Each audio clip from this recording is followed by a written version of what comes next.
bem? Chegamos a mais tutorial do Aliança. Salut, tout va bien?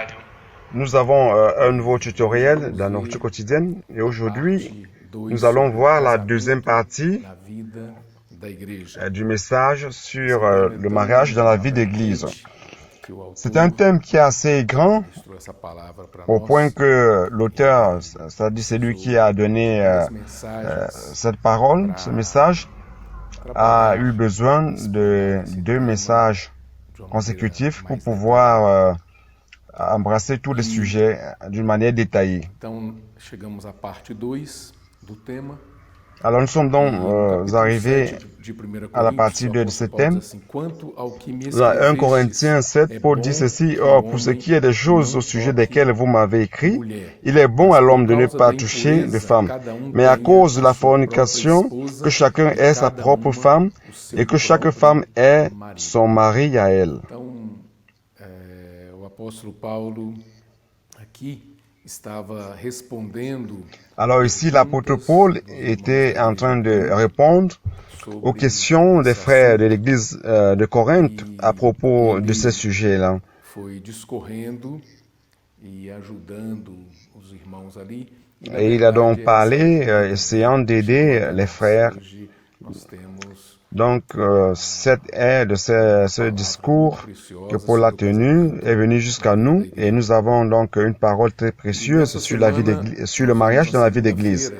Dans cette semaine, nous voyons donc lundi, des choses pratiques à propos du mariage. Beaucoup de doutes par rapport à ce sujet. Et la Bible laisse une marge de manœuvre à ce qu'il y ait séparation conjugale pour les infidélités et voilà, les veuves. Donc la Bible est claire là-dessus, mais aujourd'hui, dans les jours actuels, nous avons des cas dans lesquels le mari parfois agresse l'épouse d'une manière verbale, physiquement ou psychologiquement. Alors, que faut-il faire dans ce cas? Alors, dans certains de ces cas, nous devons étudier chaque cas, au cas. Vous savez que l'homme est plus fort que la femme. Et pour cela, il ne peut pas taper sur sa femme, il ne peut pas agresser sa femme. Et s'il existe un cas pareil, donc cet homme a besoin d'aide. Et dans d'autres cas, parfois, nous recommandons qu'il y ait séparation de corps, même que ce soit temporaire, bien que ce soit temporaire, afin que l'homme soit aidé, que le mari soit aidé, car il peut avoir besoin d'une aide qui peut être psychologique ou alors d'un traitement qui est assez spécifique, afin que cela ne se répète plus. Donc, nous ne pouvons pas soumettre la femme à ce genre de situation dans laquelle elle est agressée. Donc, dans la vie d'église, on n'accepte pas ce genre de situation. Alors, l'apôtre Paul nous aide et nous aussi, nous en profitons pour recommander au couple de prendre soin de faire attention à ce sujet-là. On ne parle pas de séparation parce qu'il peut y avoir, s'il y a par exemple une repentance, ils peuvent revenir et ensemble et avoir une vie normale. Mais nous devons donc prendre soin de cette situation pour éviter les problèmes dans la vie conjugale. Alors, mardi, nous avons des principes sur le mariage. L'apôtre Paul nous montre certains principes. Certains principes traitent de l'union entre l'homme et la femme. Au verset 2, il montre que la femme est son propre mari et la femme, que l'homme est sa femme et la femme est son mari à elle. Donc c'est en fait l'ordre qui a été déterminé par Dieu, c'est quelque chose que Dieu a déterminé et dans Genèse nous voyons cela. Chapitre 19 de Matthieu aussi, nous pouvons voir cette orientation, ce conseil. Dans verset 5, la prière la prière au sein du couple. Donc il est important que nous prions individuellement, que nous ayons un temps de communion avec le Seigneur, mais dans la vie conjugale, il est important que le couple puisse mettre de côté un temps spécial pour prier ensemble.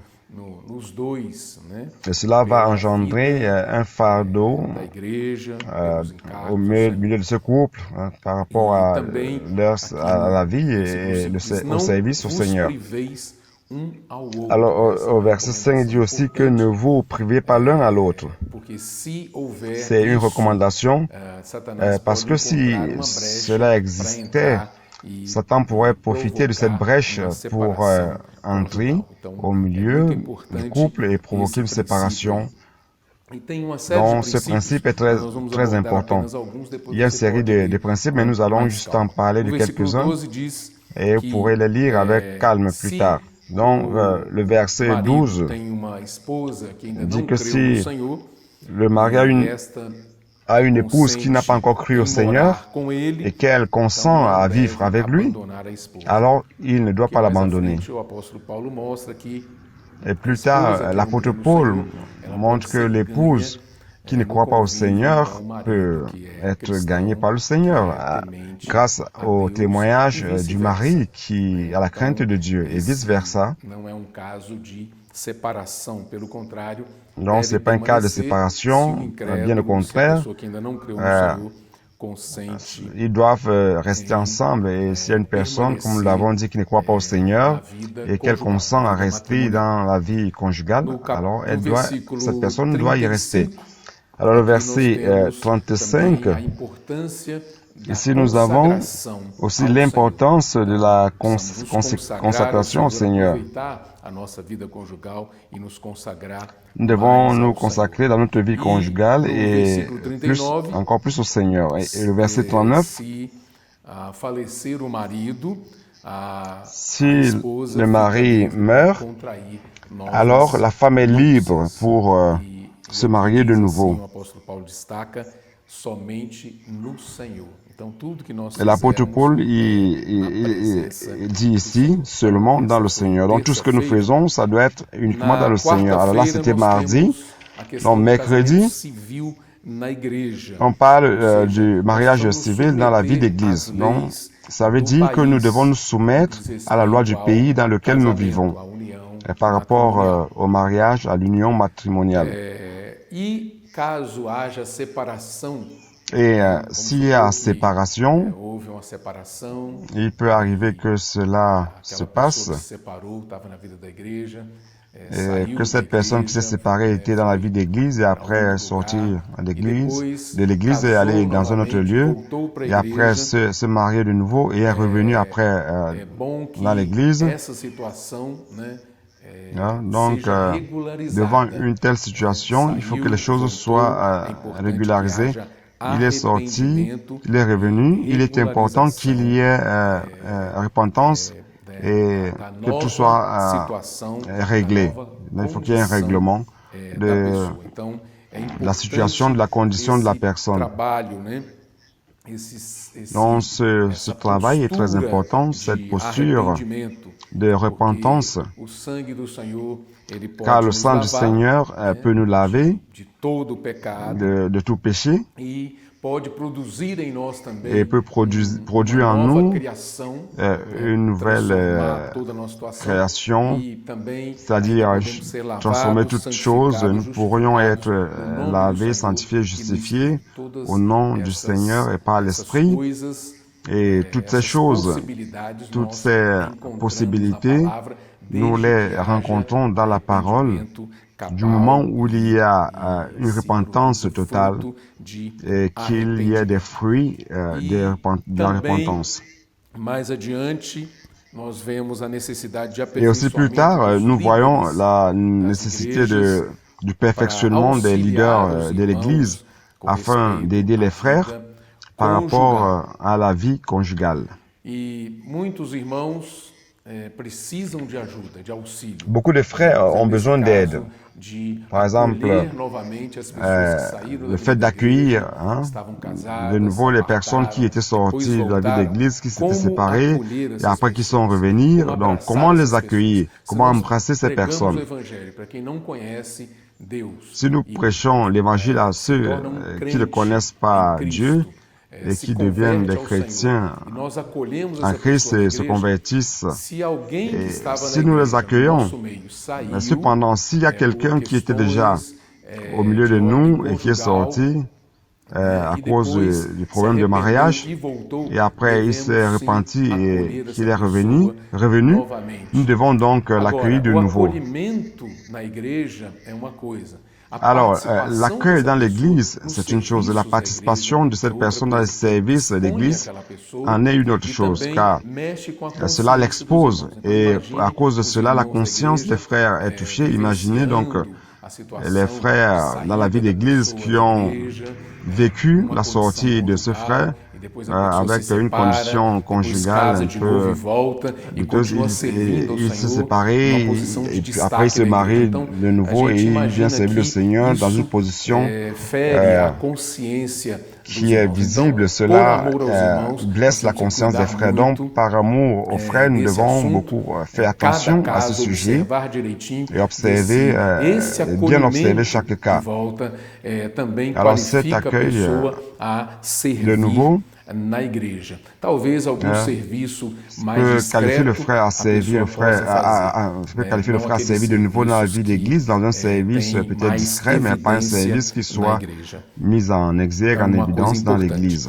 Donc, cela est très important. Après, nous avons donc le prochain élément qui est l'objectif du mariage. L'objectif du mariage, c'est pour que l'homme et la femme servent le Seigneur. C'est vrai qu'il y a des gens qui disent « Ah, je veux être heureux dans le mariage ». C'est vrai, c'est un fait. Mais cette joie, cette allégresse, quelle allégresse avons-nous si nous ne sommes pas impliqués dans les choses du Seigneur? Nos unimos ao outro para receber os irmãos, para pregar o Evangelho, para cuidar das pessoas, pour recevoir les frères, est-ce que nous unissons pour recevoir les frères, pour prêcher l'Évangile, pour servir, ou alors nous nous unissons tout simplement pour avoir une vie conjugale, entre parenthèses, heureuse? Non. Notre joie, notre vraie joie, c'est lorsque l'homme et la femme servent le Seigneur ensemble. Ça, c'est le principal objectif du mariage.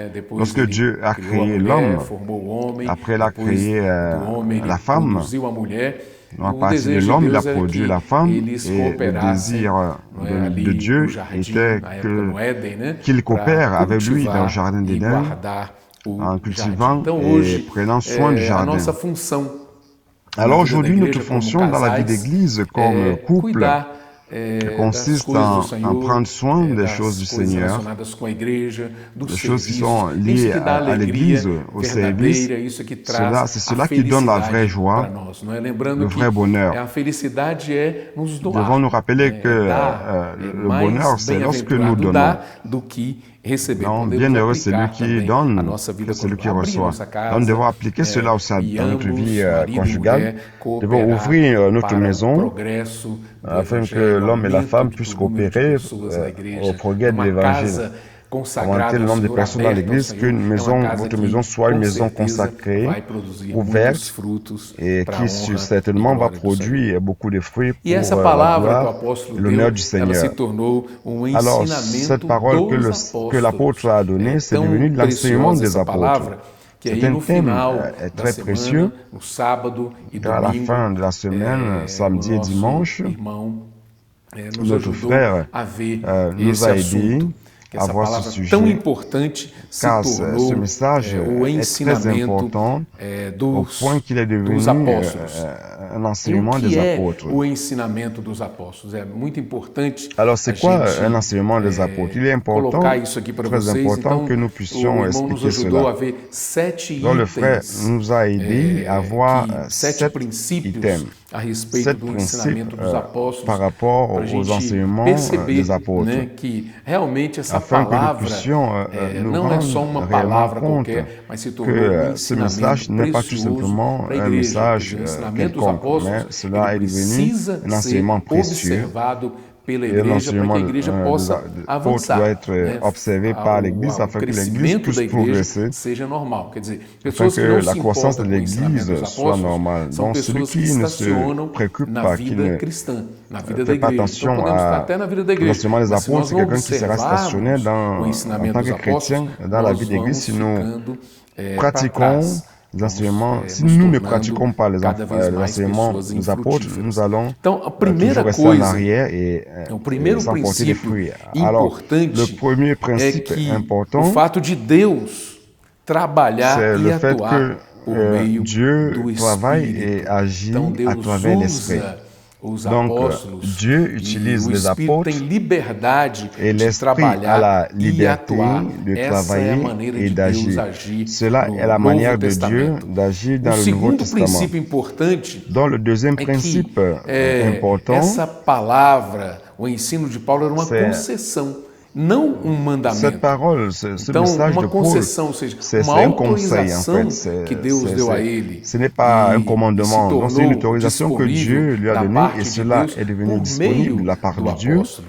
Então, isso à é muito travers importante l'apôtre. observar. O Donc, terceiro il est très princípio important de a pratiquer cela. Donc, le ordem troisième dele, na principe, verdade, era a ordem de Deus. Quando En ele fait, falava, l'ordre ora, qu'il- aos casados son ordre, ordeno, c'est l'ordre de não Dieu. eu, Lorsqu'il dit, mas o Senhor, que a au mulher couple, je não ordonne, se non pas moi, separe mais le do Seigneur. marido. Então, essa ordem Qu'il aí, ne se sépare, que na la femme ne se verdade, sépare pas du é mari. a Donc, ordem l'ordre qu'il donnait, de en Deus. fait, Isso está no c'était sábado. l'ordre de Dieu. Depois nós Donc, vemos cela, alguns c'est dans samedi. outros princípios no Et après, domingo. nous allons O voir quarto d'autres princípio principes le está dimanche. relacionado com o falar, le né? quatrième Quando ele principe fala, est lié era o que estava no à la coração de parole. Deus.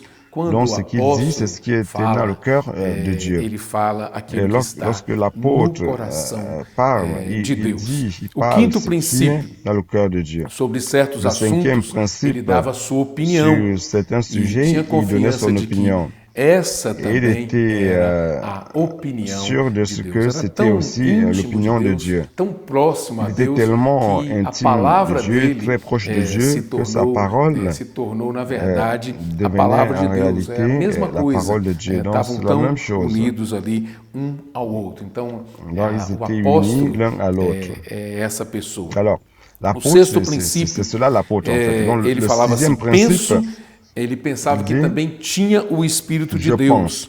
Donc, il pensait aussi no capítulo qu'il avait l'Esprit de Dieu, 7, versículo 40, qu'il avait l'Esprit de Dieu. ou seja, que Donc, mostra caráter 1 Corinthiens 7, humano 40, e montre humilde um do caractère apóstolo Paulo. humain, Ele não o caractère era humain et uma pessoa humble arrogante. Quando ele falava de assim, l'apôtre Paul, penso n'était pas que quelqu'un tenho d'arrogant. o Espírito de Deus. Quer dizer, na Il dit verdade, même, ele tinha o Espírito de Deus, j'estime mas ele colocou que aqui moi aussi, para j'ai l'Esprit de Dieu. mostrar, C'est vrai qu'il avait l'Esprit de deixar Dieu, mais evidente lorsqu'il a o seu écrit ça, c'était caráter pour humano e montrer son humilde. caractère humain E o et sétimo humble. importante princípio Et le é a palavra de septième Deus important principe, está dentro de nós, c'est que la ele está parole no de nosso Dieu doit espírito. être à Então, l'intérieur o de nous, dans ensinamento notre do esprit. apóstolo Alors, tornou-se l'enseignement a de palavra l'apôtre de Deus. est devenu Nós la que parole de servimos o Dieu. Senhor na igreja, Donc, nous qui servons au precisamos Seigneur dans também l'Église, conhecer a palavra, nous avons para besoin que de connaître quando la parole, abrimos a boca, afin que lorsque nous essa ouvrons la palavra bouche, ela saia que cette parole baseada puisse nos princípios, sortir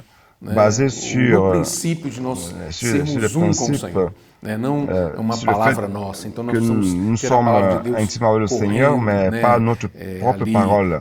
na nossa fluindo na nossa corrente sanguínea, que sa parole de Dieu qui coule respirar a palavra de Deus dans nos vaisseaux e para que essa sanguins, palavra se torne que nous a respirons nossa la palavra. parole de Então, Dieu afin que quando cette o parole ministro de devienne la Deus nôtre. fala, é Alors, Deus lorsqu'un falando. ministre Por de isso Dieu que parle, c'est essa Dieu qui palavra que parle. Paulo falou C'est pour cela que acerca cette do parole que casamento, Dieu, ela se tornou também que l'apôtre Paul a donnée à propos dos du apóstolos. mariage est Na devenu verdade, l'enseignement é a des palavra apôtres. de Deus para Donc, en nós. fait, Que Deus c'est la parole de abençoe Dieu você, à notre que essa égard. Que palavra Dieu vous possa bénisse tocar no seu et que coração cette e parole, possa ce fazer message puisse efeito toucher na sua votre vida cœur et matrimonial, na sua créer vida un effet dans conjugal, na votre sua vida vie familiar. matrimoniale, Deus te conjugale abençoe. et familiale. Que Dieu vous bénisse.